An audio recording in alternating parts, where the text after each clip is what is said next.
제가 들었던 말 중에 고픈 말은 원수는 외나무 다리에서 만나는 게 아니라 회사에서 만난다, 이런 말들을 사람들이 하는 거를 들었는데 너무 힘드시죠? 사회생활. 더군다나 그 회사라는 곳은 동호회 이런 게 아니잖아요. 뭐 쉽게 관두거나 나오거나 기분 나쁘다고 이렇게 딱 쳐낼 수 있거나 이제 이런 게 아니다 보니까 굉장히 어려운 것 같습니다. 그래서 이런 생각 드는 것 같아요. 아, 좀 쉽게 살면 안 돼. 아, 왜 나만 손해봐야 돼? 나도 양아치고 싶다. 막 이런 생각을 우리가 이제 하게 되는 순간이 있죠. 그리고 양아치들 보니까 아주 잘 먹고 잘 살던데? 이런 생각을 한번 해보신 분들을 위해서 준비했습니다. 회사 내 진상 대처법 잘 알고 계시면 위기의 순간에 여러분을 지켜줄 겁니다. 회사 내 진상, 이런 분들 꼭 있죠. 남 탓, 대마왕형 진상 꼭 있습니다. 아니, 어떻게 모든 일을 다 책임져요? 여기서 그냥 대충 그냥 넘어가고 뭉개면 누군가는 하게 돼 있고, 솔직히 나만 잘못한 건 아니잖아, 막 이런 식으로 이제 가는 것이죠. 이런 분들은 자기가 뭔가 잘못해놓고 자기는 쏙 빠지고 다른 사람한테 잘못을 돌리고 때로는 막 울면서 코스프레를 하면서 빠져나가죠. 자, 이런 분들 정말 너무나 옆에서 보면 이렇게 막 부글부글. 자, 이런 분들 왜 그럴까요? 자, 이런 분들은요, 자기 연민이 굉장히 강한 사람들이라고 우리가 볼 수 있습니다. 어떨 때 자기 연민이 강해지는 사람이 되냐면요, 자기 자신에 대해서 공감하는 법을 모르는 사람들이 자기 연민에 많이 빠져들게 돼요. 자기에 대해서 스스로 공감한다는 건 뭐냐면은 자기 자신을 받아들여주는 능력이에요. 예를 들어서 내가 실수하거나 잘못했을 때 왜 이렇게 했어? 그래도 뭐 이렇게 할 수 있지, 잘해야지, 이렇게 자기 자신을 받아들이지를 못하고 내가 실수했다고? 그럴 리 없는데, 내가 그런 평가를 절대 받아서는 안 되는데, 이런 그 자기 연민이 남 탓을 하게 하는 진상형의 사람들로 우리가 크게 됩니다. 그래서 크리스틴 네프 박사는 이렇게 얘기했어요. 자기 연민도 훈련이 필요하다. 끊임없이 자기를 받아들이는 훈련이 필요하다는 거죠. 그래서 3가지로 나눴는데요. 첫 번째는 자기 친절이 필요하다고 얘기했어요. 자기가 실패했을 때 자기 자신을 따뜻하게 안아주는 그런 거를 자기 친절이라고 해요. 그래서 다이어트 할 때도 그렇다고 하잖아요. 오늘 막 스트레스 받아가지고 막 먹었어요. 그럴 때 자기 자신에 대해서 우리가 받아들여주는 게 필요하다. 괜찮아. 하루 먹었으니까 또 3일 하면 되지. 먹을만 했잖아. 그 일을 겪고도 안 먹으면 그게 이상한 거 아니야? 자, 그 다음에 공통된 인간성을 받아들이는 거예요. 실수, 고통, 결핍, 잘 못하는 거, 이런 게 나만의 문제가 아니라 모든 사람의 문제잖아요. 사람들이 이제 정신 건강이 안 좋아질 때 많이 하는 그 독백이 뭐냐면, 왜 나한테만 이런 일이 자꾸 생기는 거야? 왜 다들 나만 갖고 이래? 이럴 때 이제 우리가 보통 정신건강이 점점 안 좋아질 때 이런 발언들을 많이 하거든요. 근데 그런 문제는 나뿐만이 아니라 많은 사람들이 굉장히 겪고 있죠. 그래서 이게 참 인생이 힘들구나, 나도 힘들고 다른 사람도 힘들구나, 이렇게 받아들이는 게 되게 필요하다는 겁니다. 또 하나는 마지막은요, 마음을 챙기는 훈련이 필요하다고 얘기했어요. 자신의 어떤 생각이나 감정을 완전히 다 완벽하게 책임지려고 하지 말고 강박적으로 집착하지 않는 거야. 그러니까 실수하지 않으려고 하다 보면은 사람들이 너무 강박적으로 더 실수하게 되거든요. 그래서 실수할 수 있지, 뭐 이런 걸 받아들이는 태도예요. 그래서 기본적으로 자기 연민을 잘 극복해가는 방식은, 인간은 완벽하지 않다, 나는 실수할 수 있다, 실수해도 괜찮다, 이런 그 유연성이 필요한데, 이게 안 되는 분들이 자꾸만 회사에서 남 탓을 하면서 이제 진상을 부리게 되는 거죠. 그래서 직장 내 그 최악의 상사 유형 중에서 책임을 떠넘기거나 발뺌하는 오리발형, 남 탓을 하는 사람이 가장 싫은 상사였다라고 이야기했습니다. 그러니까 이 지점을 우리가 극복해 나가는 거 굉장히 중요한 부분이고요. 그래서 이런 분들을 여러분들이 어떻게 대처해야 되냐면, 기록을 정말 잘 해둬야 돼요. 우리가 회사 생활을 할 때요, 내가 그거 이번에 안 넘기기로 했는데, 이거를 자기 혼자 알고 있지 말고 공유하는 게 되게 중요해요. 그래서 원래 일을 잘하는 회사들은 이메일이나 이런 것들을 다 공유로 받아요. 모든 사람들이 다 같이 받고 다 같이 공유하고 답변도 다 같이 보고, 이런 것들이 이제 불필요한 에너지를 맡길 수 있는 방법이 될 수도 있는 것 같습니다. 그리고 개인의 편에서는 증거를 남기고 공유하는 거, 중간 사람한테 김 대리님이 오늘 안 해도 된대, 여러분 다 들었죠? 막 이렇게 이제 가는 거예요. 반대로 또 어떤 분들은 너무 자기 탓하는 분들 있어요. 다 제 잘못이에요, 제가 확인했어야 되는, 이런 분들도 좀 자기 용납, 자기 친절을 똑같이 해주시면 좋을 것 같습니다. 우리가 또 직장에서 만날 수 있는 진상이 있죠. 기억상실형 진상님들 계십니다. 그래서 뭐 회의 때 막, 누구야? 이거 진행하자고 한 사람. 사모님께서 결제하셨는데, 내가 이런 바보 같은 기획안에 결제를 했다고? 그래서 이런 식으로 아주 자기가 결제한 거를 싹 까먹으시는 분들, 이런 분들은 이런 식으로 자기 합리화하죠. 아니, 회사 서류가 한두 개예요? 이걸 어떻게 다 기억해? 진짜 과부야, 과부야. 그리고 솔직히 말해서 내가 이상한 거에 결제했다 쳐? 물어봐야 되는 거 아니야? 이상하다고? 이거 하신 거 맞냐고? 이런 분들이 또 황당할 때는 이런 거죠. 휴가 가라고 해놓고 까먹으시는 거예요. 과장님, 그럼 수요일에 뵙겠습니다. 왜 수요일에 보지? 아, 저 내일부터 휴가라고. 휴가를 간다고? 우리 다음 주 월요일날 되게 중요한 회의 있는데? 아니, 제가 말씀드려가지고 가라고. 내가? 그래도 네가 상황을 보고 아니라고 했었어야지. 내가 그때 정신이 없었나 보지. 이런 식으로 이제 기억상실형 진상을 부려주시면 와, 우리가 진짜 이 회사를 계속 다녀야 되나 이제 이런 생각이 들게 되는 거죠. 자, 왜 이럴까요? 이런 분들이 또 이유가 있더라고요. 사람이 권력이나 물질적인 자원, 회사에서의 높은 위치나 돈이나 혹은 유명세 이런 거를 갖게 되면은 자기가 그런 것들을 가지지 않았을 때보다 사람들의 신뢰를 저버릴 가능성이 더 높아진다고 해요. 그러니까 똑같은 사람이어도 사람이 변한다는 얘기죠. 돈이나 권력이 없을 때는 우리가 신뢰를 줘야지 내가 일을 딸 수 있고 또 승진할 수 있고 이 팀에 계속 있을 수 있고 이런데 모든 걸 다 이루고 나면은 굳이 내가 그렇게 애써 신뢰를 줄 필요가 없어지는 거죠. 또 하나 이런 유형의 사람은 상황을 아주 철저하게 자기 중심적으로 해석하기 때문이에요. 이 휴가가 이 사람이 얼마 만에 가는 휴가고 이 휴가는 가족 휴가인데 이번에 이 휴가를 같이 가는 게 얼마나 중요하고 이런 여러 가지 맞물린 상황에 대해서 휴머니틱한 생각 자체가 되게 없는 거죠. 그래서 이 사람에게는 굉장히 인생에 크게 중요한 의미인 이 휴가를 나는 아무것도 아닌 일의 한 부분으로만 여기게 되는 아주 자기중심적인 사고방식을 가졌을 때 또 이렇게 하기도 하고요. 또 아주 무능력한 사람들은 이제 신중하지 않게 컨펌을 내리는 거예요. 휴가 가도 될까요? 이럴 때 가. 별 생각이 없는 거예요. 회사가 굴러가는 일에 대해서 그림이 별로 없어요. 그 자기 자체도 막 닥쳐서 일을 하니까 굉장히 임기응변식으로 컨펌도 내리고 그 다음에 그게 뭔가 잘못됐을 때도 또 남 탓하면서 네가 확인했어야지 내가 놓쳤어 너도 이 회사 다니잖아. 그래서 아주 방어적인 태도하기도 하고요. 아주 나빠지는 경우는 아예 거짓말을 하기도 해요. 난 절대 그런 적이 없다. 그건 내가 아니었을 것이다. 그래서 이런 분들은 꼭 기억하셔야 될 게 있어요. 오늘의 후배가 10년 뒤에도 후배일 거란 보장이 없으니까 이렇게 주변에 그런 사람들이 있다면 너무 억울해하진 않으셔도 좋겠어요. 결국에 평가는 다 받게 돼 있고 10년 뒤에 그분의 입지가 어디 있지는 또 우리가 지켜봐야지 하는 것 같습니다. 우리 사회에서 자주 만날 수 있는 진상, 또 이런 진상이 있죠. 아무나 하대하는 꼰대형 진상입니다. 되게 중요한 거래처가 왔을 때는 막 읍소를 저분이 저렇게 공손했나 읍소를 하다가 자기보다 만만한 사람을 보면은 어이 야 뭐 똑바로 해 이런 식으로 하대하는 꼰대형 진상 여전히 좀 계시죠. 이런 분들은 이제 이렇게 자기 변호를 합니다. 아니 한 번 보고 안 볼 사람 아니 좀 말 좀 편하게 하면 안 돼? 아니 서비스업인데 이 정도 각오도 안 하고 나오는 거야? 감정노동 하는데 돈 받잖아. 이런 식으로 이제 이야기 하시는 거죠. 자, 웨이터 법칙이라는 법칙이 있어요. 이거는 빌 스완스라는 분이 비즈니스를 위해서 33가지 규칙을 정리한 책에 보면은 웨이터 법칙이라는 아주 중요한 법칙이 하나 나오는데요. 사람이 식당 종업원을 함부로 대하는 자는 절대로 비즈니스 파트너로 삼지 말라는 경고가 담긴 법칙이라고 볼 수 있습니다. 그래서 누군가 굉장히 하대하는 사람은 반드시 뭔가 비즈니스 파트너로도 문제를 일으킨다라는 것에서 이제 고안된 것인데요. 이 법칙을 발견하고 만들게 된 빌 스완스도 33가지 규칙 중에서 다른 건 몰라도 이 웨이터 법칙만은 정말 예외 없이 적용되는 것이다 라고 이제 이야기했습니다. 우리가 그 소개팅 같은 거 나갈 때도 그렇잖아요. 1시간 정도 얘기했는데 약간 감이 알아요. 이런 사람이 사회적인 약자인 분한테 너무나 친절하게 하고 예의 있게 하는 모습을 보면 와 사람 되게 괜찮네 이렇게 생각하기도 하고 반대로 너무나 막대하는 모습을 보면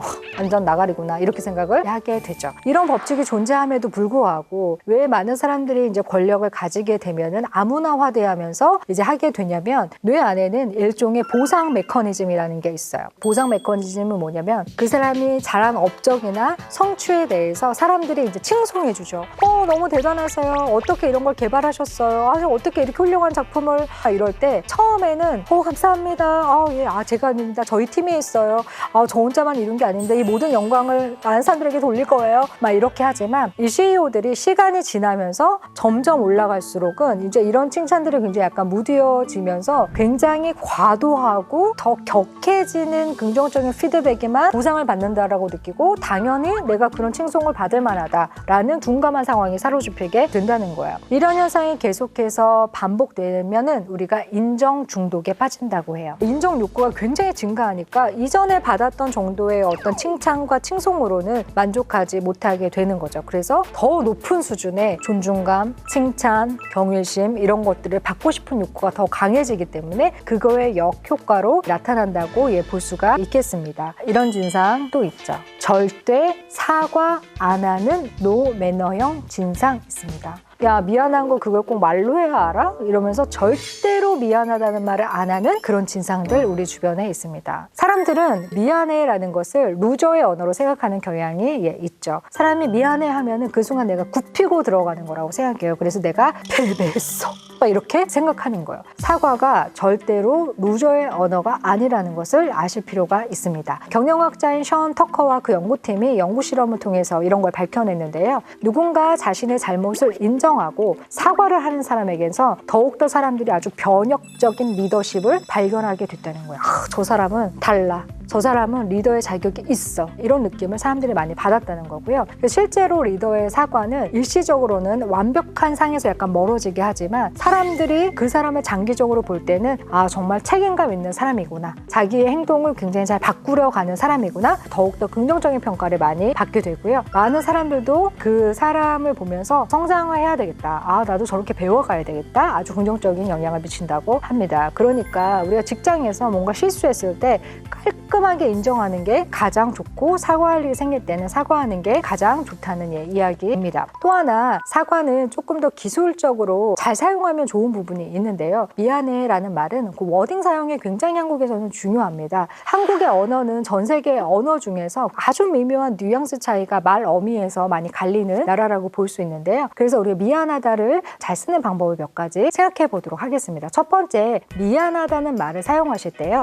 미안해 라는 말보다 더 효과적인 것은 사실 자기 잘못을 인정하는 말을 먼저 하고 제 잘못입니다. 정말 미안합니다. 라고 말하는 게 훨씬 더 사과의 효과가 있다고 하고요. 말 어미를 바꾸지 않는 게 굉장히 중요해요. 네, 미안한데 내가 미안하고 이런 식으로 가는 거죠. 그 다음에 약간 나이 드시고 약간 능청스러우신 분들은 반복 사용 되게 많이 하시죠. 미안합니다. 미안하고 막 이런 식으로 곡도 하신단 말이에요. 그럼 효과가 되게 떨어지죠. 그 다음에 또 하나 미안하다고 사과하실 때는 회사에선 딱 점 하나를 찍어주시면 정말 효과적이에요. 어떤 점이 미안한지 내가 확인 못해서 시간 2번 쓰게 한 점, 나 때문에 오해받게 한 점, 나 때문에 야근한 점, 어떤 점이 미안한지를 정확히 얘기해주면 훨씬 더 효과적이고 정말로 진정성 있는 사과가 될 수 있다는 거를 기억해 주시면 좋겠습니다. 또 이런 진상 있죠. 피도 눈물도 없는 인색한 진상. 아주 막 부정적인 피드백은 막 나노 단위로 막 나눠가지고 막 조목조목 막 평가서를 막 15장을 막 써주면서도 단 한 번도 잘했을 때 칭찬해주지 않는 사람들. 이것도 진상이에요. 자, 이런 분들 하나는 알고 둘은 모르는 분들이다 라고 저는 정말 말씀드리고 싶은데요. 사람의 심리를 이렇게 다 억누르고 무시하면 우리가 좋은 결과를 내기를 쉽지 않아요. 결국 회사의 목적은 뭐예요? 회사의 목적은 성과를 내는 것이죠. 성과를 내고 이윤을 창출하고 선순환이 계속 되는 게 기업의 굉장히 중요한 목적인데요. 여기서 인력을 사용하고 인재들을 잘 사용하는 측면에서 칭찬의 효과를 굉장히 잘 사용하는 거는 기업에서도 전략적인 측면으로 굉장히 중요하죠. 칭찬에 인색한 기업은 굉장히 마이너스가 될 수 있습니다. 여러분 한 번쯤 들어보셨죠? 피그말리온 효과라는 효과가 있습니다. 긍정적인 기대나 관심이 그 사람에 굉장히 좋은 영향을 미치는 효과를 말하는데요. 그래서 반대로는 우리가 스티그마 효과가 있죠. 굉장히 부정적으로 그 사람을 딱 낙인을 딱 찍고 되면 실제로 그 사람이 점점 더 낙인 찍힌 것 같은 그 행동을 하게 되는 거예요. 셋업 투 페일 신드롬이라는 어떤 실험이 하나 있었어요. 자, 이건 어떤 실험이냐면 모든 그룹에서 에이스인 사람들을 다 뽑아다가 절대로 칭찬하지 않는 실험을 한 거예요. 그 실험 기간 내내 계속해서 압력만 가하는 거예요. 별론데? 야, 우리의 기대가 과했네? 이런 식으로 계속해서 반복했어요. 그럴 때 어떤 결과가 있었냐면 이 실험에 참여했던 모든 사람들이 100% 다 워스트로 추락했던 이 실험이 있었어요. 에이스들이 절대로 에이스로서 역할을 더 이상 하지 못하는 그런 현상이 일어나게 됐죠. 그래서 많은 사람들이 출근할 때 어떤 마음을 가지고 출근할까요? 내가 오늘 잘 할 수 있을까? 내가 언제까지 이 회사를 다닐 수 있을까? 나는 왜 그 사람처럼 일을 못했을까? 많은 회한을 가지고 출퇴근을 반복해요. 이럴 때 같이 일하는 사람들이 긍정적인 피드백을 해준다는 거는 이 사람들이 사회생활을 할 때 굉장히 많은 격려와 실제로 일을 더 잘 할 수 있는 에너지를 얻을 수 있다는 거죠. 단, 반드시 근거가 있어야 한다는 거예요. 팀장님, 최고십니다. 뭐가요? 전반적으로?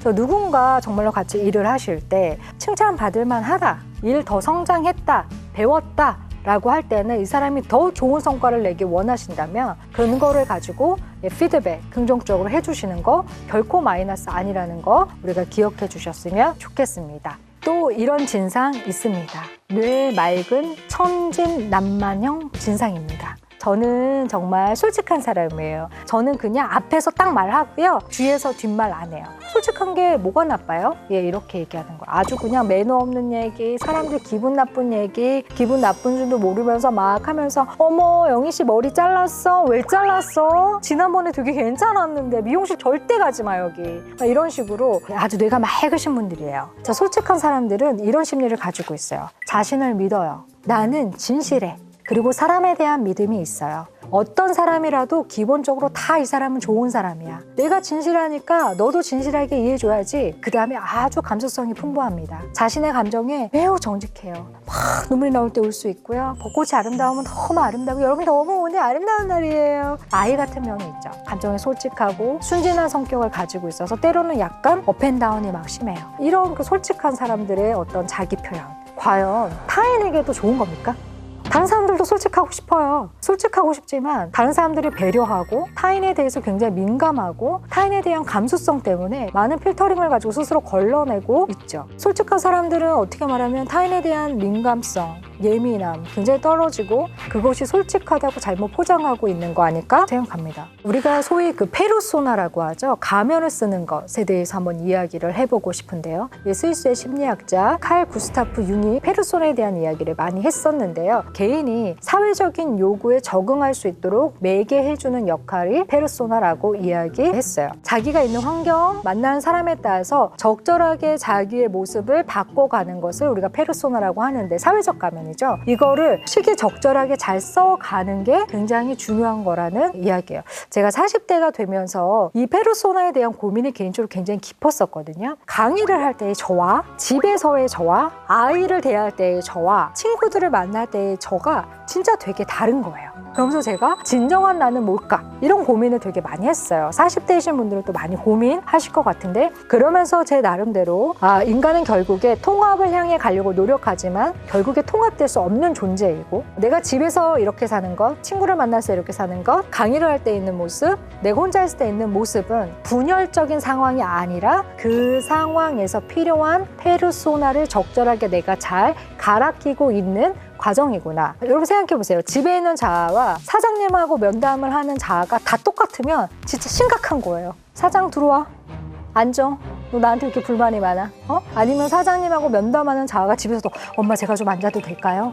엄마 제가 멸치를 하나만 먹어봐도 될까요? 엄마 감히 제가 이 멸치에 대한 맛을 한번 피드백을 드려도 될까요? 이러면 이런 거 정상 아니잖아요. 결국에 다 다른 것이 성숙한 것이라는 거예요. 근데 솔직한 사람들은 다 다른 것을 갈아 끼는 수고를 하지 않는 거죠. 성장하지 않은 거고 굉장히 유아적인 거고 솔직하다는 말로 스스로를 포장하고 있는 겁니다. 그래서 여러분이 이렇게 굉장히 저는 솔직해요 하면서 이런 사람 보면 너무 스트레스 받지 마시고 이 사람이 아직 정서가 많이 성장하지 않았구나. 그래서 그렇구나. 쯔쯔쯔 이렇게 해주시면 좋겠습니다. 우리가 그 양아치처럼 살면은 10년은 어떻게 버틸 수 있다. 그런데 정말로 사회에서 남겨지는 좋은 인재들 중에 그런 사람은 없다. 많은 사람들이 다 이제 분리해가고 솎아내가기 시작하고 정말로 그 좋은 물에는 양아치는 없다라고 이야기합니다. 우리의 태도가 우리의 미래를 만들어가는 거 아닌지 모르겠습니다. 그래서 여러분께서 이런 진상을 만나셨을 때는 제가 말씀드린 진상들이 그렇게 진상을 피는 이유를 기억하시면서 너무 스트레스 받지 마시고 저 사람은 저래서 저렇구나 좀 이해하시면서 좀 편안한 일상 가지시면 좋겠고요. 혹시 나도 모르게 진상이었을지도 몰라 이런 의심이 스스로 든다면 제가 말씀드렸던 어떤 심리적인 이유와 원인들을 좀 한번 되짚어 보시면서 이 부분 체크해서 성장해야 되겠다 생각해 주시면 좋겠습니다. 말할 때마다 신경질 내는 사람, 사실 여러 가지 이유가 있겠지만 이런 경우는 대체적으로 어린 시절까지도 좀 거슬러 올라갈 필요가 있습니다. 어렸을 때부터 그렇게 말하면 안 된다라고 하는 언어 교정을 잘 받지 못한 분들이 많아요. 이유는 다양하죠. 너무 귀하게 자라서 모든 걸 너무 다 잘해서 이런 말로는 지적을 안 받았던 거죠. 필요한 언어 교정을 제대로 못 받았으니 남들이 불편한 말투를 계속 사용하게 된다는 거죠. 말할 때마다 신경질을 내고 짜증을 내는 이런 사람들은 자기를 지키기 위한 방법으로 신경질을 선택한 경우가 많습니다. 자기도 모르게요. 자기도 모르게 그렇게 됐다는 건 굉장히 중요한 건데요. 자기를 편하게 만드는 방법을 부지불식간에 알아냈고 사용하는 것을 습관화시켰다는 의미가 됩니다. 사람들은요, 기본적으로 자기를 편하게 만드는 방법을 사용하게 되어 있습니다. 내가 웃을 때마다 좋은 결과가 일어난다는 것을 계속해서 배운 친구는요, 잘 웃게 되죠. 내가 살아남는 주요 전략으로 웃는 전략을 택하는 겁니다. 이럴 때는 요만큼 웃고, 저럴 땐 소리내서 웃고, 이럴 때는 살짝 웃고, 다른 사람들과 좋은 관계나 아니면 대화를 터나가는 방법으로 사용을 한다는 거예요. 그런데 이렇게 같은 목적을 가진 방법으로 짜증을 선택하거나 신경질을 선택하는 경우도 있다는 겁니다. 우는 아이 떡 하나 더 준다, 이런 속담이 있을 정도니까 이 속담을 정말 맞다고 생각하고 이 방법을 쓰는 사람들은 어떻게 하면 제대로 신경질을 정교하게 낼까, 이 감정을 세부적으로 만든다는 거예요.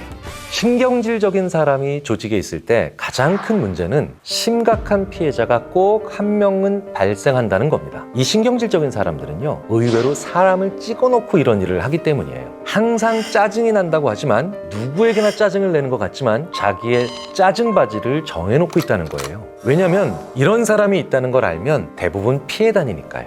못 피하는 한 사람을 정해놓는다는 거죠. 업무상 피할 수 없는 사람, 내 방법을 못 쓰는 다른 인물.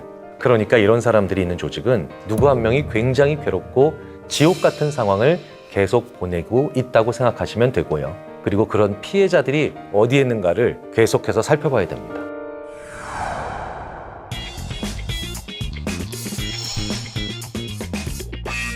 신경질 내는 사람이 나와 친하지 않다면 사실 거리를 확 벌려버리면 되죠. 하지만 나와 친하고 능력적으로 필요한 사람이 이런다면 짜증을 내는 것이 궁극적으로 문제를 해결하는 방법이 결코 될 수 없다는 걸 분명히 알려줘야죠. 하지만 이건 대단한 용기가 필요하기도 합니다. 그렇다면 어른의 경우에는 어떻게 해야 할까요? 그 사람이 나에게 와서 짜증을 내서 불편하다는 건 필요 이상으로 강하게 이야기한다는 거잖아요. 그러면 그 사람의 부사를 오히려 역으로 조절하기 위해서 우리가 물어봐야 합니다. 지금 그 사람이 내뱉은 그 짜증이 어느 정도인지 그 부사를 집어넣어서 물어봐 줘야 됩니다. 어느 정도로 어디가 어떤 건지 얘기해 주세요. 각을 잡고 물어보셔야 돼요. 그러면 그 사람은 아주 심각한 함정에 빠지는 게 됩니다. 다 마음에 안 들어 라고 나가는 순간 자기는 성격 파탄자가 되는 거죠. 이것 때문이야 라고 하면 자기가 과도하게 화를 냈다는 게 들통이 나는 거예요.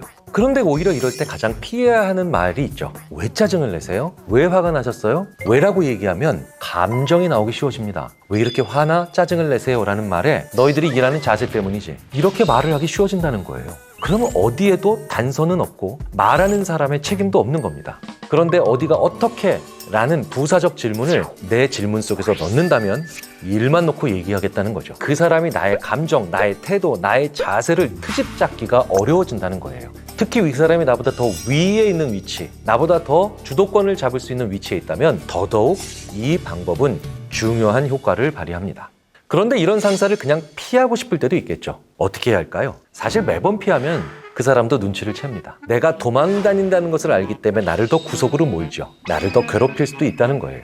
그렇다면 적당히 반응해야 될 때와 피할 때를 찾아서 이걸 구분하는 것이 중요합니다. 신경질적인 권력자의 특징이 있죠. 권력자는 자기가 주로 쓰는 손을 좋아합니다. 같은 글씨를 써도 같은 물건을 들어도 자기가 주로 안 쓰는 손보다 주로 쓰는 손인 오른손으로 물건을 들 때 훨씬 더 불평을 덜합니다. 권력을 잡고 있지 않은 사람들, 물건을 들고 있으세요 라고 했을 때 왼손으로 들고 있던 오른손으로 들고 있던 큰 차이가 없다는 거예요. 신경질적인 사람들도 일상적인 일이나 익숙한 일을 할 때는 그 짜증과 신경질을 평상시보다 더 많이 내지 않는 것으로 나타납니다. 그러니 늘 피해 다닐 수 없다면 신경질적인 상사가 나와 함께 익숙한 일, 능숙한 일 혹은 일상적으로 해왔던 일을 할 때 같이 파트너가 되는 건 그나마 나를 덜 위험하게 만들 겁니다. 그 신경질적인 상사가 새로운 업무에 도전을 한다? 그렇다면 그때는 그 사람과 최대한 마주치지 않는 게 상책입니다. 그리고 그게 정 안 될 때는 왜라는 말을 최대한 배제하는 언어를 사용하셔야 된다는 거죠. 마지막으로 꼭 강조드리고 싶은 게 있습니다. 신경질이 많은 사람이 꼭 나쁘기만 한 걸까? 부정적인 시선으로만 보실 필요는 없다는 거예요. 신경질이 많은 사람은요, 굉장히 많은 능력을 가지고 있는 사람이기 때문일 수도 있다는 겁니다. 신경질 내는 걸 늘 문제 해결 방법으로 쓰는 꼬이고 문제가 많은 사람들이 분명히 있는 반면 또 하나의 사람들이 있다는 거죠. Highly sensitive people이라고 영어에서는 표현합니다. 매우 예민한 사람들이라는 거예요. 일자 샌드라고 하는 작가가 쓴 sensitive라고 하는 책이 있습니다. 그리고 이 책을 들여다보면 정말 예민한 사람들은 우리가 못 보는 걸 보기 때문에 더 부정적인 측면에 대한 이야기를 많이 할 수밖에 없다는 거예요. 그리고 이런 사람들의 또 다른 특징 하나가 바로 굉장히 기대 수준이 높을 수밖에 없다는 겁니다. 특히 전문적인 일을 해야만 하는 직업, 심지어는 예술적 분야, 아주 정밀함을 요하는 일에 그런 사람들이 많잖아요. 이런 사람들과 공존할 수 있는 방법에는 뭐가 있을까요? 가장 중요한 건 속도를 맞춰주는 게 필요합니다. 너무 많은 걸 보고 많은 걸 느끼니 나처럼 빨리 지나칠 수가 없다는 겁니다. 그 사람들은 느려질 수밖에 없는 사람들이라는 거예요. 모든 것에 신경질 내는 것 같지만 사실은 자기 기준보다 빨리 끝났을 때 대부분 신경질을 내는 경우가 많습니다. 가만히 있어봐. 아직 아니잖아. 이런 말들이요. 그저 발목 붙잡고 트집 잡는 것 같지만 그 사람들에게는 정말로 아직 안 끝난 거예요. 너 왜 이렇게 느려? 라고 하면서 우리가 재촉하게 되면 2차적으로 더 신경질 내게 되어 있습니다.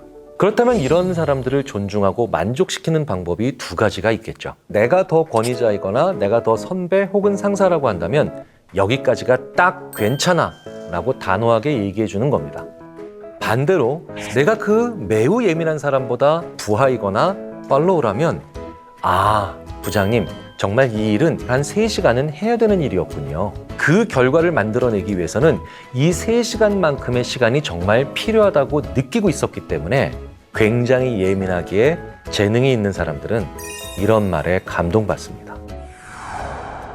신경질과 짜증을 그저 문제 해결 방법으로 쓰는 사람들은 피하거나 관리하면 됩니다. 하지만 나보다 더 많은 걸 볼 수 있어서 혹은 더 많은 걸 느낄 수밖에 없어서 예민한 사람들은 그 사람들이 가지고 있는 재능으로부터 나오는 부정적인 언행일 수 있다는 거예요. 나와 함께 공존해야 되는 사람들입니다. 내가 쓴 시간을 존중해주고 나에게 속도를 맞춰주는 정말 나를 배려함과 동시에 존중할 수 있게 되는 거죠. 사람들한테는 자신은 모르고 다른 사람들만이 아는 모습이 있다고 하죠. 내가 인식하는 나와 다른 사람이 인식하는 내가 이제 간극이 있는 건데요. 이 간극이 크면은 관계에 문제가 발생하게 되죠. 그래서 내가 생각하는 나와 직장 동료가 보는 내가 차이가 있다면 곤란한 일이겠죠. 나는 정말 내가 생각하는 만큼 일을 잘할까? 당신의 동료들은 당신을 어떻게 평가하고 있을까요? 나는 일 잘 넣을까요? 일 못 넣을까요? 직속 후배가 일을 너무 못해서 고민입니다. 아침마다 거의 모든 일을 제가 지시하지 않으면 안 하거나 못하고요. 매일 작성하는 보고서를 실수해서 제가 굳이 확인하게 하는데 검토했는데 왜 이러냐고 물어보면은 했는데 이상하다 라고 합니다. 틀리면 맞다, 죄송합니다 이러고 말아요. 그것뿐만이 아닙니다. 모든 업무에 반드시 꼭 실수가 있는데요. 불안해서 확인하고 또 확인하는 저하고는 달리 정작 본인은 천하태평입니다. 이 직원 때문에 제 업무량이 너무 늘었어요. 사수니까 참아야지 한 지가 벌써 2년입니다. 저는 대체 언제까지 얘가 싼 똥을 닦아줘야 할까요?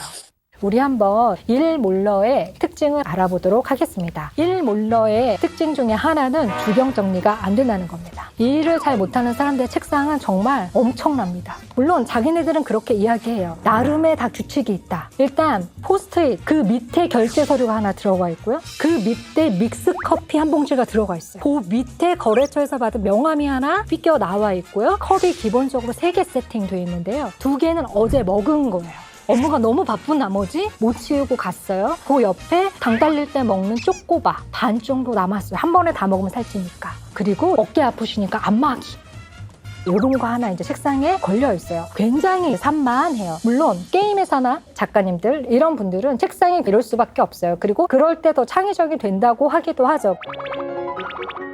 그런데 행정 업무를 많이 처리하고 서류 업무를 많이 하는 분의 책상이 이렇다고 한다면 이거는 주변 정리가 잘 안 되는 케이스라고 볼 수 있어요. 한 연구 결과에 따르면요. 주변에 물건이 많을수록 뇌에 과부하가 걸린다고 하고요. 통제력과 선택 능력을 잃어버리기 때문에 결단력이 떨어진다고요. 반면에 정리를 아주 잘하시는 분들은 사람들한테 보다 더 쉽게 신뢰를 얻고 승진을 빨리 할 확률이 높다고 합니다. 아, 저렇게 깔끔하고 정리가 잘 돼 있는 사람은 분명히 일도 잘할 것이다 라는 연상작용 때문에 알게 모르게 동료들이나 상사들에게 좋은 평가를 받는다고 해요. 당장 내일 책상을 치우셔야 되겠죠? 자, 그 다음에 부탁을 다 들어주시는 거예요. 천사예요. 천사.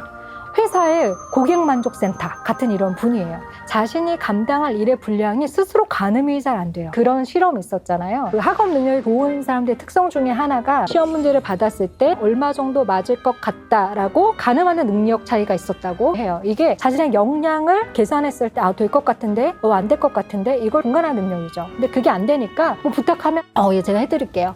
예 알아봐 드릴게요. 예 제가 말씀 넣어드릴게요. 막 이렇게 하죠. 근데 이제 과부하가 걸리는 거예요. 첫 번째 그냥 거절 못하는 성격이에요.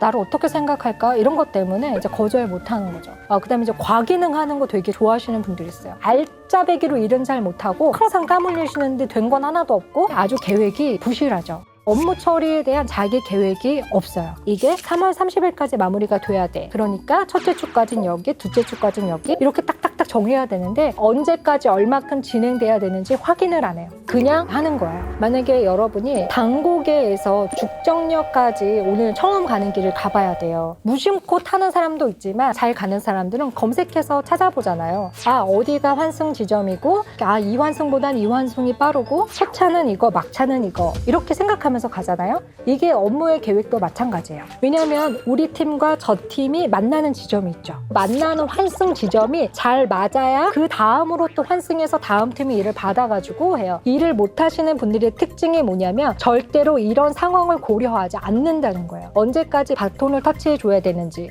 내가 이 일을 지금 끝내야 월요일날 다음 팀이 시작할 수 있지 오늘 퇴근하기까지 이 일을 끝내는 이유가 나만의 이유여서는 안 된다는 거예요. 환승 지점에 정확하게 맞출 수 있도록 시간 계획을 짜는 거 중요합니다. 또 일을 못하는 분들의 특징 중에 하나는 소통이 잘 안 된다는 거예요. 사내 채팅 많이 쓰잖아요. 겁나 길게 만연체 이렇게 쓰시는 분들이 있어요. 그 다음에 미괄식. 결론은 10줄을 읽어야지 나와. 이러면 정말 업무 피로도가 엄청 올라가는 거예요. 부장님, 제가요 이 보고서를 이번 주 금요일까지는 꼭 맞추려고 했었는데요. 제가 열심히 하지 않았던 건 그렇다고 제가 또 뭐 되게 열심히 한 건 아닌데 제가 어떤 일이 중간에 생겼었냐면 김 대리님이 수요일날 오후쯤에 저한테 이런 얘기를 하시더라고요. 그래서 결론은 뭐예요? 오늘 이메일 못 준다. 이 얘기를 그렇게 서사를 부여해서 하시는 거예요. 잘 못 알아들었을 때 여러분 어떻게 하세요? 이런 분들이 있어요. 네?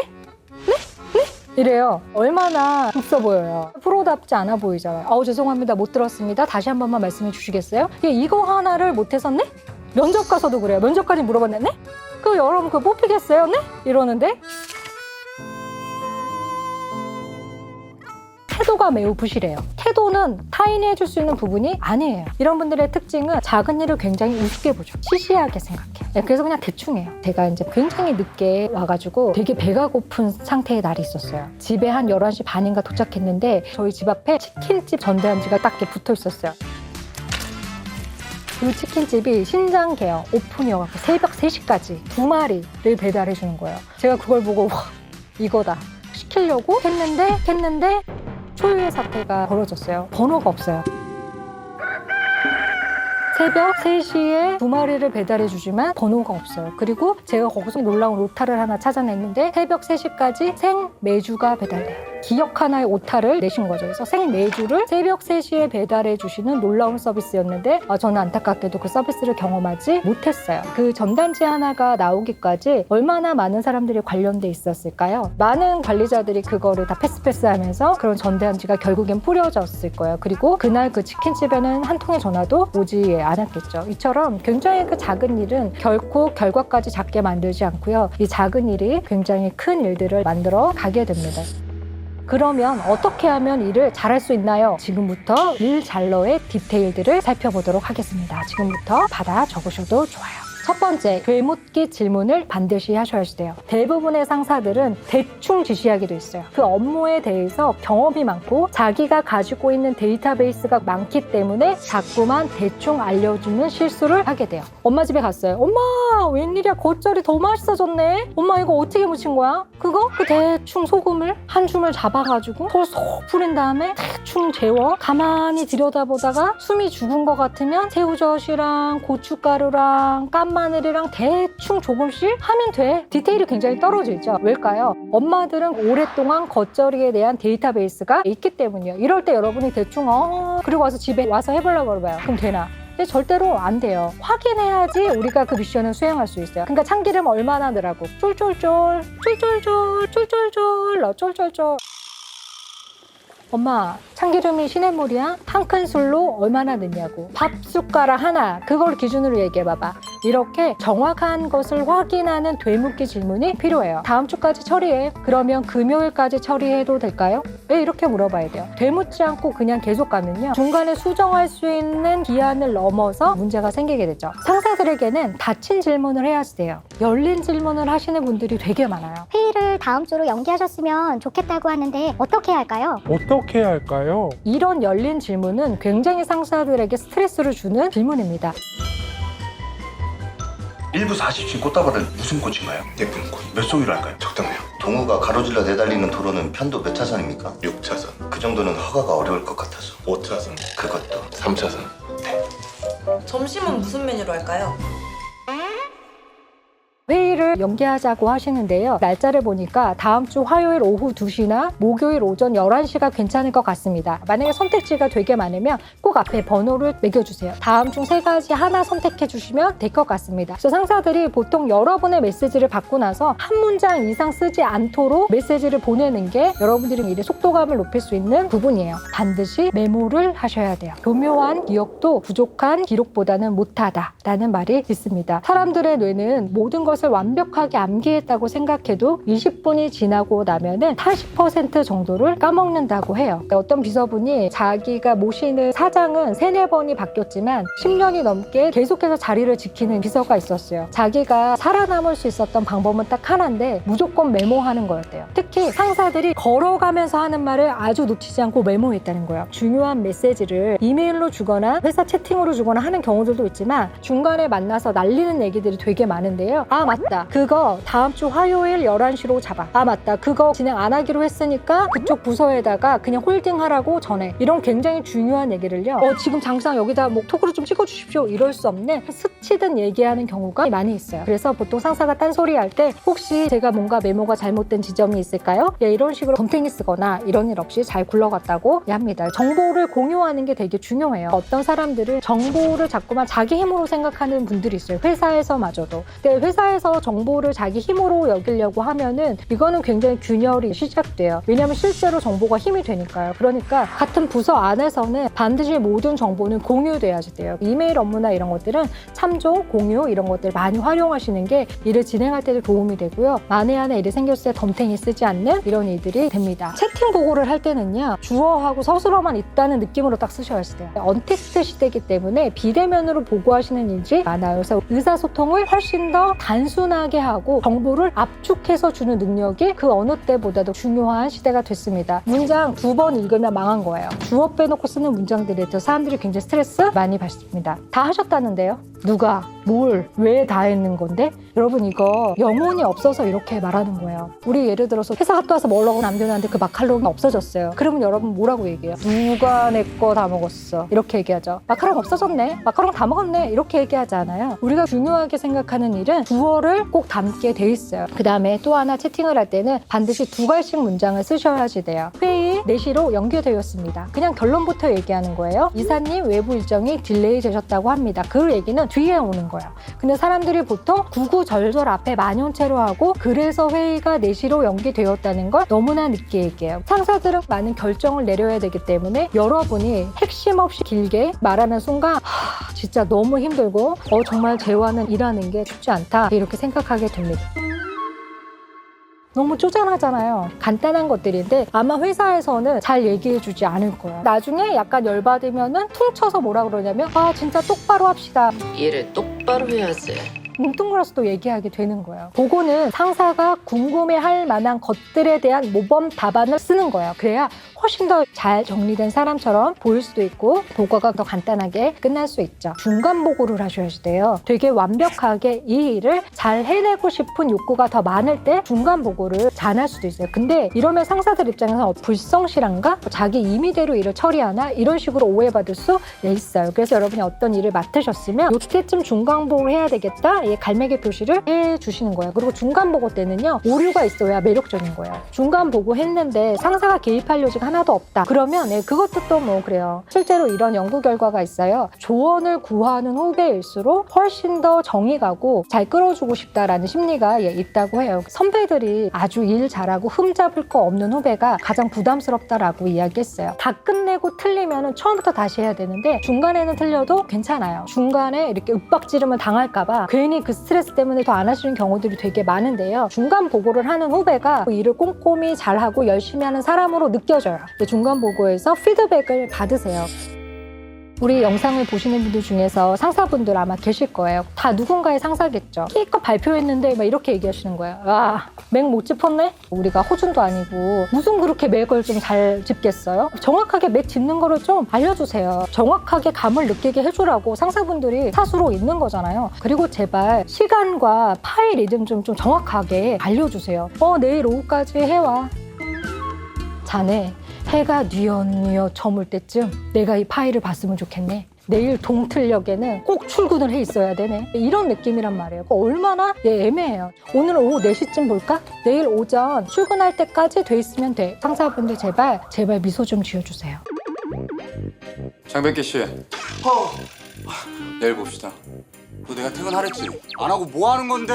예전에 미국에서 상사들의 표정의 중요성에 대한 실험 하나 했었는데요. 한 상사 그룹은 웃는 얼굴로 꾸짖는 상사였고요. 한 상사 그룹은 무서운 얼굴로 칭찬하는 그룹이었어요. 누가 더 내가 믿을만하고 나를 지지하는 상사 그룹인가에 대해서 누가 이겼을까요? 웃으면서 꾸짖는 상사가 훨씬 더 많은 표를 받았어요. 왜냐하면 인간은 의사소통에 있어서 정보 교환을 할 때 나를 좋아하느냐 싫어하느냐를 내용의 컨텐츠보다 빨리 느껴요. 그렇기 때문에 이거는 상대방이 듣기에 좀 불편하겠다라는 메시지를 하더라도 여러분의 표정이 친화적이라면 상대방이 그걸 공격적으로 받아들이지 않는다는 거예요. 어떻게 생각하면 이거는 상사들이 부정적 피드백을 전달하는 방식 기술이라고 할 수 있어요. 후배들은 생각하는 것보다 선배들의 표정을 많이 살펴요.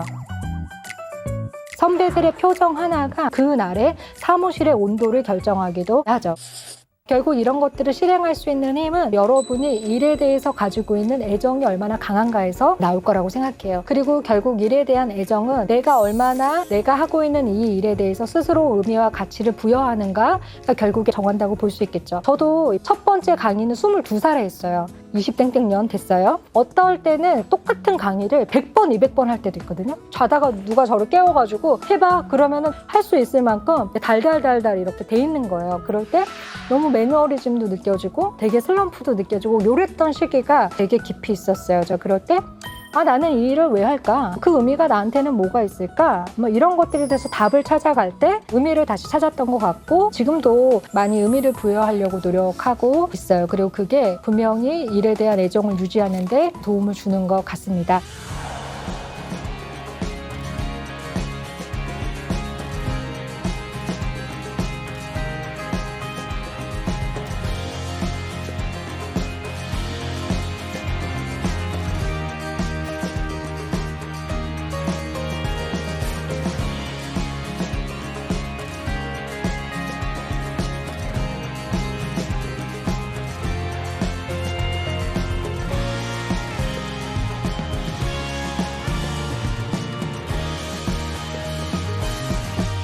하는 업무나 회사가 바뀌더라도 우리가 일 자체를 대하는 태도는 굉장히 중요하다고 생각이 되고요. 결국 일에 대한 시선 변화가 여러분을 일잘러로 만들어주는 중요한 동력이 될 거라고 생각합니다. 우리 회사에서 이런 일 많이 일어나죠.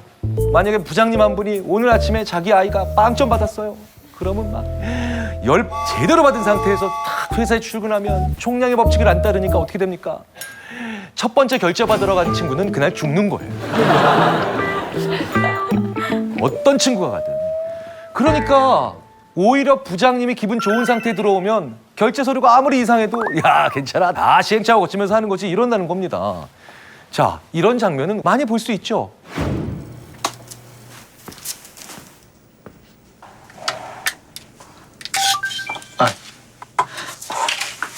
부장님.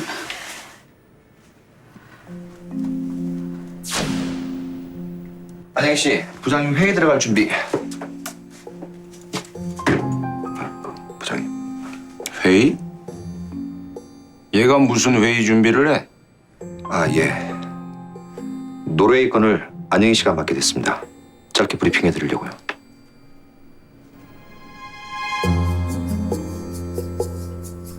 하지 말까요? 나중에 네가 따로 보고해.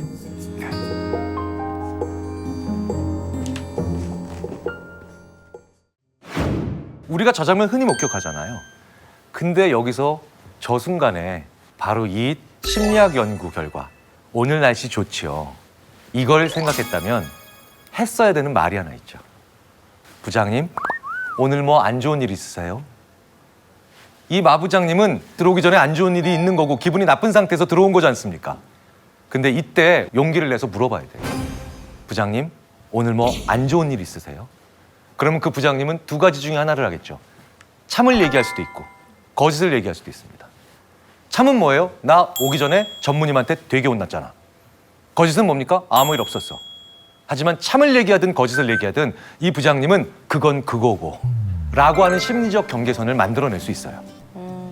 그래서 나에게 엉뚱한 전염이 될 수 있는, 엉뚱하게 화살이 올 수 있는 이런 일들의 경우를 조금이라도 줄일 수가 있다는 거죠. 그런데 이것도 우리가 거꾸로 합니다. 무슨 얘기냐? 오히려 이럴 때는 안 물어보죠. 그리고 이럴 때 물어봐요. 부장님 뭐 좋은 일 있으세요? 그러면 그 부장님은 우리 애가 100점 맞았잖아. 저희 결제 서류 좀. 그건 그거고. 그러니까 총량의 법칙을 안 따르는 기분을 얘기하실 때는 상대방의 기분이 나빠서 나한테 전염이 된다? 그럼 물어보셔야 돼요. 왜 당신은 그 상태에 있느냐?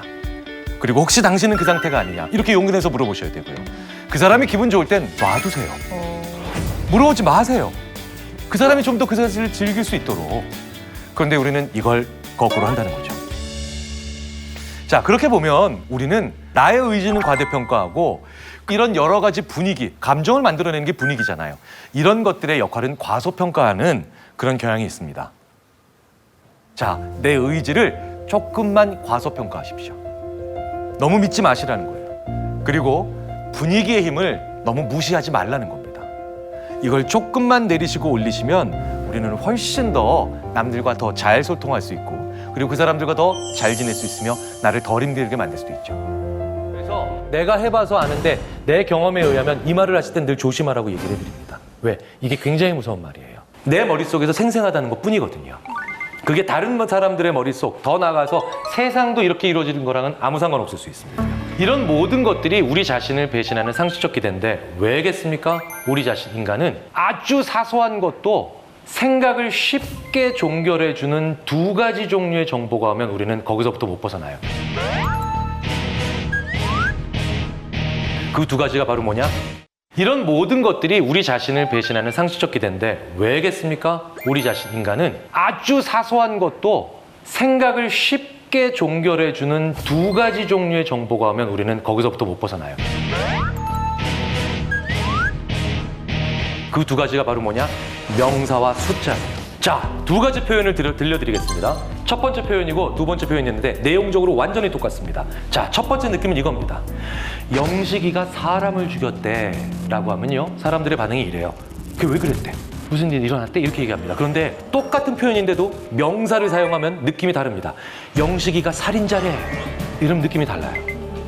사람들이 더 그리고 단정적으로 나옵니다. 영식이가 사람을 죽였대라고 하면 왜 그랬대라고 물어보는데 영식이가 살인자래라고 얘기하면요, 진짜 나쁜 놈이구나. 단정적으로 나오고 생각을 멈춥니다. 명사를 들으면 이런 일이 벌어지는 거예요. 이게 더 큰 게 명사보다 더 센 게 바로 뭐냐면 숫자예요.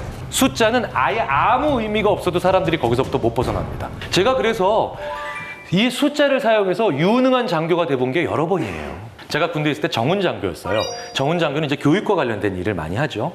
정훈 장교 이러면 제가 네, 중위 김경일. 우리 부대의 정훈 교육 현황이 어떻게 되나? 이럴 때 제가 정확한 대답을 하기 위해서 수첩을 피는 순간 저는 무능한 장교가 됩니다.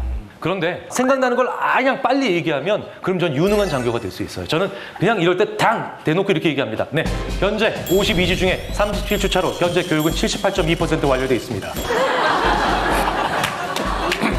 알게 뭡니까? 네, 그러면 그분이 이렇게 얘기했어요. 유능한 장교야 하고 갑니다. 아니, 1년 52주잖아요. 그리고 제가 오늘 이번 주 계속 보니까 37주 차입니다. 그럼 뭐 37, 52로 나면 대충 70원절이 되겠죠. 그 누가 계산합니까? 그분도 무능한 분 아니고 유능한 지휘관이신데 바쁘잖아요. 그러니까 아무 숫자나 빨리 얘기하면 뭡니까? 얘 유능한 애야. 이러고 하는 거예요. 네. 숫자는 사람의 마음을 굉장히 강력하게 앵커, 닷을 내리게 만듦으로 해서 우리가 거기서 못 움직이게 만듭니다. 그래서 우리 인간은 말을 어떻게 하느냐, 표현을 어떻게 하느냐에 따라서 우리 말 한마디로 천냥빚도 갚는다, 아 다르고 어 다르다, 이거 정말 맞습니다. 팬데믹 시대에 정말 많은 일들을 겪고 계시죠. 특히 집에서 일한다, 발상 자체가 가능하지 않았죠. 집에서 공부한다, 집에서 공부하면 집중이 잘 안 된다라는 얘기들을 주로 할 수밖에 없었어요. 그런데 외부에서 했던 그런 행위들을 집에서 할 수밖에 없는 그런 상황들이 많이 벌어지고 있다는 거예요. 그러니까 집에서 무언가를 해야 되는데 집중이 잘 안 되고 흥미도 떨어지고 그걸 시키는 분들의 입장에선 내가 지켜볼 수 없으니 또 불안하고. 그런데 팬데믹 이후의 세상에서도 집에서 해야 될 일들은 어느 정도는 유지가 될 겁니다. 그렇기 때문에 요즘 다시 한번 생각해 봐야 될 개념으로 워라벨이라고 하죠. 워라벨은요, 직장에서 근무하는 시간이 길어지고 열심히 할수록 라이프, 나의 일상적인 삶은 무너진다는 얘기입니다. 그러니까 재택근무라고 하니까 모든 것들이 구분이 되지 않고 양쪽에서 다 무너지는 그런 악순환이 발생하기가 쉽다는 겁니다. 자, 그렇다면 훨씬 더 연결적인 개념들이 필요하지 않을까요? 워라몬, 즉 워크와 라이프는 하모니를 이루어야 된다. 자율적으로 일하고 가용한 시간을 통해서 또 나의 라이프의 퀄리티를 올리는 가정과 직장은 서로 갈등하는 존재가 아니라는 걸 굉장히 강조합니다. 그렇다면 동일한 장소에서 확실히 일하고 확실히 라이프를 즐길 수 있는 심리적 경계선을 만들어내는 지혜가 그 무엇보다도 필요할 겁니다. 그리고 그 심리적 경계선을 위해선 단순히 결심이나 의지만 갖고 되는 게 아니죠. 핵심은 우리의 뇌를 살짝 속여야 된다는 겁니다. 그리고 이걸 넛지라고 하죠. 그것으로 인해서 나의 일을 더 잘하게 만드는 방법에는 정말 여러 가지가 있는데 몇 가지 말씀을 드려보도록 하겠습니다. 자, 그런데 이 5가지 비법을 먼저 공개해드리기 전에 정체불명의 말 하나를 좀 바로잡고 싶어요. 바로 이 재택근무란 말입니다. 원격 근무입니다. 재택근무가 아니에요. 이게 무슨 얘기냐면 사실은 서로 어느 정도의 안전한 거리를 유지했다면 집이 아니라도 상관은 없죠. 근데 참 말이라는 게 무서워요. 재택근무라고 하는 말을 우리가 쓰면서 집에서 일해야 되고 다른 곳에서 접속을 하면 마치 근무지를 이탈한 것 같은, 그러니까 핀잔을 주는 그런 상황이 벌어진다는 거예요. 재택근무가 아니라 원격근무가 맞습니다. 원격으로 회의를 하고 있는데 집이 아닌 것 같아요. 자네 지금 어딘가? 그걸 왜 묻죠? 이 회의에 얼마나 필요한 얘기를 하고 있고 이를 추진하느냐가 중요하죠. 그 핀잔을 받은 사람 입장에서는 또 다른 구속감을 느끼게 되겠죠. 야, 우리 부장님한테 핀잔 받기 싫어 라고 하면서 굳이 먼 시간을 소비해서 집에 들어가서 접속을 하는 그런 웃지 못할 일들을 우리가 자주 본다는 거죠. 어디에서든 일 잘할 수 있는 5가지의 비법 공개해드립니다. 그 중에 첫 번째가 바로 나는 일을 하고 있다고 암시를 줘야 된다는 거예요. 출근한다는 건 일터로 입장했다는 뜻이에요. 그렇다면 이렇게 일터로 입장한 것처럼 나의 뇌도 심리적으로 입장을 해야 됩니다. 우리의 뇌는 참 재밌어요. 그 공간에서는 무언가를 해야 된다라고 하는 가정이 있습니다. 그렇기 때문에요, 내가 일을 하기 전에 컴퓨터로 게임을 하거나 아니면 SNS를 하고 있었다, 그 창을 밑으로 내렸다고 해서 다른 일을 할 수 있다 라고 생각을 하시면 안 된다는 겁니다. 완전히 프로그램을 종료하시고 잠시라도 방 바깥으로 나가셔야 돼요. 그리고 다시 들어오셔야 이제 일을 하실 준비가 된다는 겁니다. 심지어 그렇게 나갔다가 들어오면서 회사에서 쓰던 아이디 카드를 장난삼아 긁고 들어갑니다. 말도 안 되는 것 같으시죠? 하지만 이런 가벼운 행동 몇 가지가 우리 뇌에게 아주 긍정적인 착각적 암시를 줍니다. 바로 나는 일터로 입장하고 있다는 거죠. 두 번째로 원격 근무에 중요한 포인트가 있습니다. 자세입니다. 우리가 자세를 바로 해 이런 얘기하죠. 어떨 때 이런 얘기하나요? 내 얘기에 경청하게 만들 때 이렇게 얘기합니다. 자세가 왜 중요하냐면요. 바로 인간의 몸과 마음이 일치되어 있기 때문입니다. 자, 그렇다면 나의 원격 근무 자세는 어떤지 한번 찍어볼 필요가 있겠죠. 직장에서의 자세와 얼마나 다른가. 일단 다리 하나가 위로 올라가 있어요. 자세부터 먼저 바로 하자는 거죠. 그래서 저는 중요한 글을 읽을 땐 차렷 자세와 같은 약간의 긴장감을 유발하는 자세를 취하고 읽게 되죠. 그런데 저는 반대로요. 이거를 볼 때 내가 좀 느슨한 마음이 필요하겠다. 소파에 가서 거의 눕다시피 합니다. 하지만 직장에선 그렇게 할 수가 없죠. 그런데 오히려 그걸 할 수 있다는 거죠. 그래서 저는 홈 오피스 룩도 우리가 생각을 해봐야 된다는 거예요. 집이라는 곳에서 일해야 될 때 어떻게 옷을 입어야 되는가? 똑같이 입어야만 할까요? 혹은 집에서 입는 것처럼 그냥 아주 편한 옷을 입어야 될까요? 온라인 회의를 할 때 상의는 신경을 쓰죠. 남들에게 보이는 내 모습 때문입니다. 하지만 참으로 재밌게도 나의 몸은 하의에 더 많은 신경을 씁니다. 내가 청바지를 입고 있다면 나는 어딘가에 놀러 가고 싶은 거고요. 그리고 내가 오피스에서 입었던 바지를 입었다면 좀 더 일을 할 준비가 잘 돼 있는 거예요. 심지어는 양말을 신고 있느냐 신고 있지 않느냐에 따라서 집중도도 어마어마하게 큰 차이가 납니다. 나는 어떻게 입어야 효율을 낼 수 있느냐 한 번쯤 우리가 생각해 볼 필요가 있죠. 세 번째, 화면을 향한 나의 눈의 각도를 조절하는 겁니다. 이 각도는 자세와도 상당 부분 연동이 되죠. 그리고 우리는 이 각도를 실제로 내가 일하는 일터에서 무의식 중에 잘 맞춰왔었어요. 어떤 내용을 전반적인 개요를 파악하기 원하신다면 내가 내려다보면서 봐야 된다는 거예요. 반대로 구체적인 내용을 보고 싶다면 자세를 낮춰서 올려다 봐야 된다는 거죠. 수많은 연구들에서 이 효과가 증명이 됩니다. 그렇기 때문에 각도나 자세나 위치를 바꿀 수 있는 제품에 우리가 많은 돈을 지불한다는 겁니다. 그게 중요하다는 것을 알고 있다는 뜻이에요.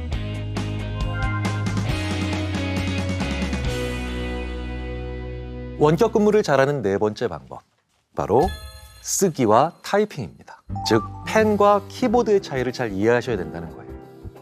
키보드는 빠르고 펜은 느립니다. 빠르면 무조건 좋을까요? 아니죠. 느린 도구이기 때문에 더 좋은 걸 수도 있고 빠른 도구이기 때문에 더 좋은 것이 각각 따로 있다는 거예요. 쓴다는 건 내가 속도가 빠르지 않은 입력 도구를 가지고 그 내용을 듣고 있다는 거죠. 많은 것을 남기지 못하다는 것입니다. 근데 재밌는 건 그걸 우리가 요약이라고 부르죠. 핵심이라고 부릅니다. 같은 브리핑을 들을 때 펜을 들고 있는 사람은 핵심을 적기가 유리해집니다. 하지만 핵심이 언제나 중요한 건 아니죠. 자질구레한 내용까지도 많이 남겨서 그때 이런 게 있었네? 그런데 지금 이와 비슷한 생각을 하고 있네? 연결하고 새로운 아이디어를 만들 땐 키보드로 정리된 내용이 더 유리하다는 겁니다. 자, 그렇다면 나는 이 회의에서 핵심으로 갈 것인가? 이후에 새로운 아이디어를 위한 근거를 많이 남기는 것으로 갈 것인가? 한 번쯤 고민해 보시는 건 어떨까요? 다섯 번째, 중요한 포인트가 있습니다. 녹음해야 된다는 거예요. 사실은 이건 원격 근무이기 때문에 가지고 있는 장점이기도 합니다. 왜냐? 우리가 오프라인 회의할 때 회의 끝나고 나와서 야, 그때 그 사람 무슨 얘기했지? 이 얘기 무슨 얘기야? 저도 느끼지만 나중에 슬쩍을 펼쳐봤을 땐 글은 많은데 무슨 얘기인지 하나도 모르겠더라고요. 글은 한 번 거쳐간 내 생각의 기록입니다. 하지만 말은 나의 정서나 느낌, 평가를 완전히 기록해 놓고 있습니다. 그런데 온라인 회의에서 얼마든지 녹음할 수 있죠.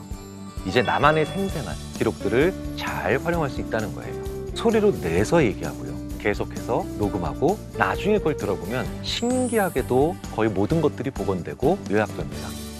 자, 그렇다면 어떠한 자세, 위치, 각도, 키보드와 펜, 이 모든 것들이 바로 뭘까요? 미세한 차이를 몸이 잘 반영해서 우리의 생각에 입력하고 있다는 거예요. 그러니 이건 우리가 섬세한 존재이기 때문이라고 이해를 하셔야 될 겁니다. 자, 그런데 여러 가지 기법들을 통해서 우리가 결국 무엇을 추구해야 되는 걸까요?